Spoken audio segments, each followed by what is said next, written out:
Assalamualaikum warahmatullahi wabarakatuh. Kami dari kelompok 6 kelas 11 ingin mempresentasikan analisa tentang tugas mingguan kami, yakni tentang analisis kebutuhan.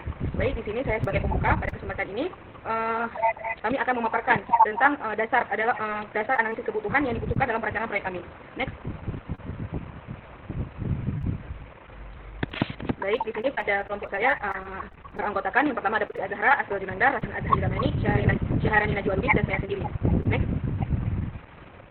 Nah, di sini susunan presentasi kami pada malam ini, yakni ada 4 bagian. Yang pertama ada pendahuluan, yang membahas tentang latar belakang dari proyek kami. Kemudian yang kedua ada metodologi, yakni yang membahas tentang penjelasan mengenai metode secondary research, wawancara, dan pengamatan yang telah kami lakukan. Kemudian yang ketiga ada temuan, yaitu hasil analisis dan masalah yang berhasil kami identifikasikan. Kemudian yang keempat ada model kanvas yang menjelaskan value proposition kanvas dan bisnis model kanvas dari proyek kami.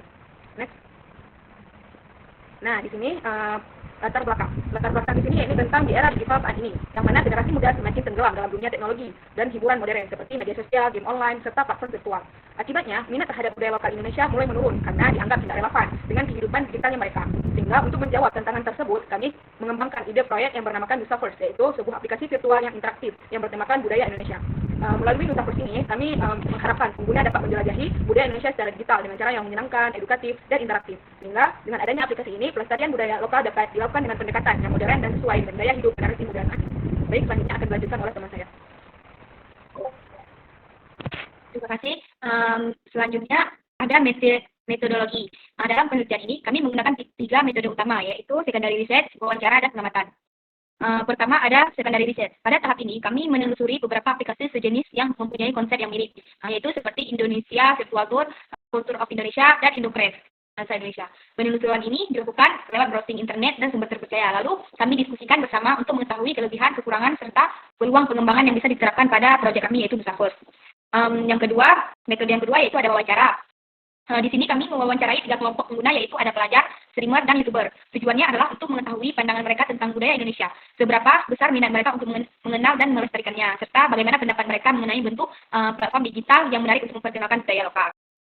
Metode yang ketiga ada pengamatan. Pada tahap ini kami menelusuri metode ketiga yaitu ada pengamatan. Pengamatan di sini kami lakukan secara online dengan cara melihat dan membandingkan aplikasi yang serupa dengan Nusaverse.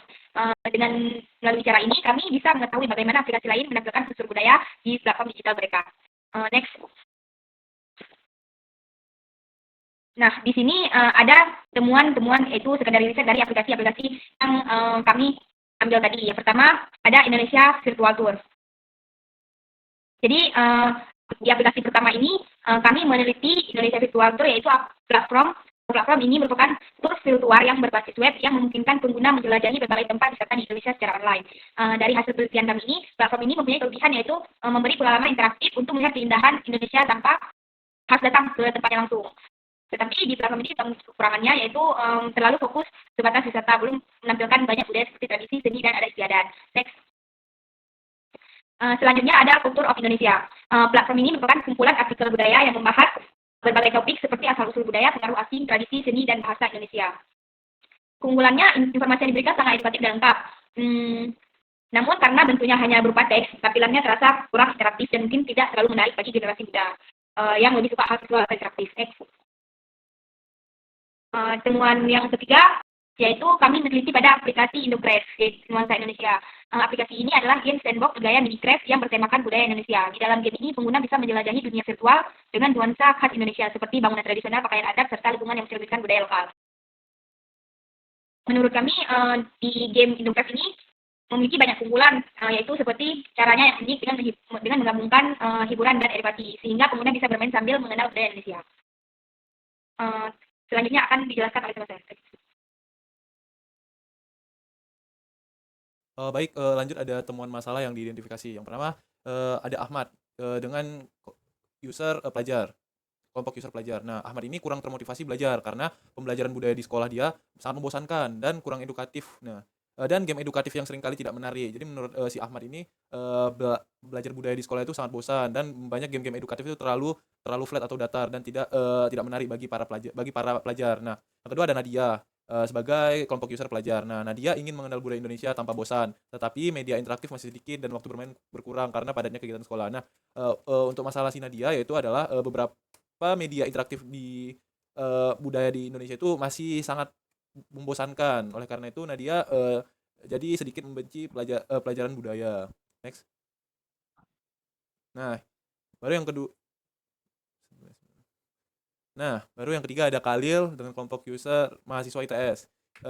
Khalil menyadari bahwa tidak banyak media interaktif yang mengenalkan budaya Indonesia dengan cara menarik. Nah, sama seperti Nadia sebelumnya, banyak pelajar atau mahasiswa tuh menganggap bahwasanya media budaya di Indonesia, mengenalkan budaya di Indonesia itu masih kurang interaktif dan sangat membosankan. Oleh karena itu, eh, eh, hal-hal yang berbau budaya di Indonesia itu masih harus dikembangkan, lebih interaktif. Oh, yang kedua ada Said, yaitu YouTuber. Said melihat bahwa konten budaya sering dianggap kurang menarik oleh generasi muda. Banyak anak muda yang lebih tertarik menonton konten hiburan modern dibandingkan dengan video yang membahas budaya di Indonesia. Lalu yang terakhir ada Raffi WS sebagai streamer, yang dimana Raffi sulit menemukan game lokal yang menarik untuk dijadikan konten interaktif. Kurangnya variasi konten lokal membuat identitas Indonesia kurang terlihat dalam media hiburan maupun pembelajaran digital. Next, dan akan dilanjutkan oleh teman saya. Nah, baik, selanjutnya untuk VPC atau VP Canvas dari user pelajar. Di mana di sini kita dapat melihat bahwasanya ada custom jobs, yakni pekerjaan atau kegiatan atau aktivitas yang dilakukan oleh para customers. Oke, yang pertama ada belajar tentang budaya Indonesia dengan cara yang seru. Mereka ingin belajar tentang budaya Indonesia dengan cara yang seru. Kemudian ada mencari hiburan di waktu luang, ada mengeksplor dunia digital, virtual world, dan menjelajahi pengetahuan tentang Nusantara sambil bermain. Kemudian ada menghabiskan waktu bersama teman secara online. Nah, untuk fansnya sendiri, di sini ada 6 fans. Di mana fans adalah keluhan yang mereka keluhkan. Yakni diantaranya adalah ingin belajar atau mengenal budaya Indonesia tanpa merasa bosan. Kemudian tidak banyaknya media interaktif yang mengenalkan budaya Indonesia. Kemudian ada waktu untuk bermain game waktu untuk bermain game berkurang karena sekolah padat, jadi tidak bisa seperti dulu. Ini adalah bagian dari wawancara mahasiswa SMA yang dulu mungkin punya bermain game. Kemudian ada pembelajaran budaya di sekolah membosankan, yakni tanpa teori tanpa praktik, atau dikenal dengan statis, tidak ada interaktif antara guru dan murid. Kemudian ada kurangnya di edukatif tentang budaya yang ada, seringkali tidak menarik. Nah, untuk solusi atau hasil, yakni gamesnya, dapat penghargaan atau poin saat berhasil menyelesaikan quest dari game. Yang kedua ada ingin belajar budaya dengan cara yang lebih menarik, interaktif, seperti lewat game, visual, dan video. Kemudian bisa bermain sambil belajar, dapat mengeksplor budaya Indonesia secara bebas, bisa bermain bersama teman atau multiplayer. Nah, untuk games creator di sini ada 5, di antaranya menampilkan budaya Indonesia secara visual dan menarik, memberikan penghargaan digital untuk meningkatkan motivasi, dan juga lainnya. Kemudian untuk produk service, Nusaverse game menjelajah Nusantara, di mana ada fitur tantangan dan misi edukatif seputar budaya. Kemudian untuk fan relievers, di sini ada 6 poin, di antaranya mengurangi kesulitan belajar karena disertai contoh nyata dalam game. Kemudian ada membuat belajar jadi lebih menarik dan tidak membosankan, dan beberapa hal lainnya. Kemudian untuk YouTuber, di sini ada beberapa poin juga dari VP Canvas, yakni yang pertama dari customer jobs, yakni menarik perhatian penonton dengan ide yang unik dan menarik. Kemudian membuat dan membagikan konten kreatif bertema budaya Indonesia. Yang ketiga, memperkenalkan budaya Indonesia dengan cara yang kreatif. Yang keempat, bekerja sama dengan kreator lain untuk membuat kolaborasi konten. Dan yang kelima, atau yang terakhir, meningkatkan interaksi jumlah penonton atau subscriber. Di mana fans dari YouTuber ini sendiri adalah kurangnya media interaktif untuk menampilkan budaya Indonesia secara visual. Proses produksi dan editing video yang memakan waktu lama. Kemudian konten budaya sering dianggap kurang menarik oleh penonton muda. Kemudian ada konten budaya sering kalah saing dengan konten hiburan populer, serta sulit menemukan ide konten budaya yang segar dan menarik. Kemudian untuk gains atau hasil atau solusi dari permasalahan yang dialami oleh YouTuber, yakni yang pertama, kolaborasi dengan kreator lain lewat media digital. Yang kedua, meningkatkan engagement dan jumlah penonton. Kemudian punya bahan konten yang unik tanpa perlu keluar biaya banyak. Kemudian ada mengenalkan budaya Indonesia dengan cara modern dan visual. Kemudian yang terakhir ada menciptakan konten budaya yang menarik dan modern. Untuk produk service sendiri yang kami sediakan untuk user YouTuber, yakni game visual budaya berbasis dunia, yakni virtual server, mode permainan edukatif tentang tradisi dan kesenian daerah, serta kami menyediakan fitur perekaman layar dan kolaborasi untuk pembuatan konten. Nah, untuk fan relievers di sini ada 4, yakni diantaranya menampilkan budaya Indonesia dengan tampilan visual yang keren. Kemudian mempermudah pembuatan fitur video dengan fitur rekam langsung dari gameplay. Selanjutnya ada game creator, yakni ada 5 poin, diantaranya menjadi sumber inspirasi konten budaya yang kreatif dan edukatif, dan juga menyediakan pengalaman unik yang bisa dibagikan ke penonton, serta ada 3 hal lainnya. Baik, selanjutnya akan dijelaskan oleh teman saya. Nah, untuk selanjutnya itu ada VPC untuk user streamer. Nah, di user streamer sendiri, customer job-nya itu yaitu untuk melakukan live streaming untuk menghibur dan berinteraksi dengan penonton dan juga meningkatkan engagement dengan penonton lewat obrolan langsung dan gameplay yang seru.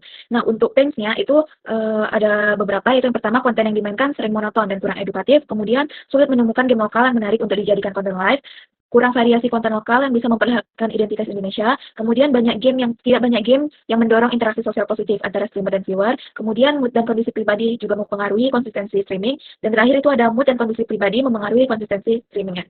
Nah, untuk games sendiri itu ada 4, yaitu yang pertama, diharapkan game ini terus memiliki update atau cerita dan konten tambahan agar tidak cepat bosan. Kemudian, dapat berinteraksi langsung dengan penonton lewat fitur sosial di dalam game. Kemudian ada berkeinginan bisa membangun interaksi aktif dengan penonton selama bermain, dan terakhir itu dapat membantu memperkenalkan budaya Indonesia ke audiens global melalui streaming tersebut. Nah, untuk produk dan servisnya yaitu tentu saja game visual budaya berbasis dunia virtual, yaitu aplikasi Metaverse, kemudian berbasis open world bertema budaya Indonesia dengan karakter dan lingkungan yang realistis. Nah, untuk Pinrail Universe-nya sendiri itu ada mengadakan konten baru dan pembaruan rutin agar streamer tidak kehabisan bahan siaran, kemudian juga menyediakan game lokal yang modern, visual yang menarik, dan penuh unsur budaya Indonesia. Kemudian ada memberikan pengalaman bermain yang meningkatkan engagement dan interaksi sosial, menciptakan identitas unik bagi streamer lewat konten bertema budaya yang jarang dibahas, dan terakhir itu membuat gameplay yang interaktif agar penonton ikut terlibat selama live streaming. Kemudian untuk game creators-nya itu ada 4, yaitu yang pertama menjadi sumber konten streaming yang unik dan bernilai edukatif, kemudian membantu streamer memperkenalkan budaya Indonesia dengan cara visual yang modern, memberi peluang kolaborasi antara streamer di dunia virtual budaya, dan terakhir itu dapat meningkatkan minat penonton lewat fitur interaktif dan misi budaya yang seru. Next. Nah, untuk selanjutnya itu ada BMC. BMC atau Business Model Canvas. Nah, yang pertama itu ada key partners atau mitra utama, yang dimana ini adalah pihak-pihak yang bekerja sama untuk mendukung proyek tersebut. Itu yang pertama ada Kementerian Pendidikan dan Kebudayaan, kemudian ada sekolah dan lembaga pendidikan, ada komunitas kreator, ada developer game dan studio animasi lokal, ada sponsor, investor, dan platform digital, dan terakhir itu ada promosi ke mahasiswa dan pelajar. Kemudian yang kedua ada key activities, yaitu kegiatan utama. Nah, aktivitas ini adalah aktivitas penting yang harus dilakukan untuk menjalankan ide atau aplikasi ini. Itu yang pertama ada pengembangan dan pembuatan konten game, kemudian dilakukan riset budaya dan visualisasi budaya Indonesia, kemudian produksi dan kurasi konten budaya, serta pembuatan event, tantangan, dan adanya fitur yang interaktif.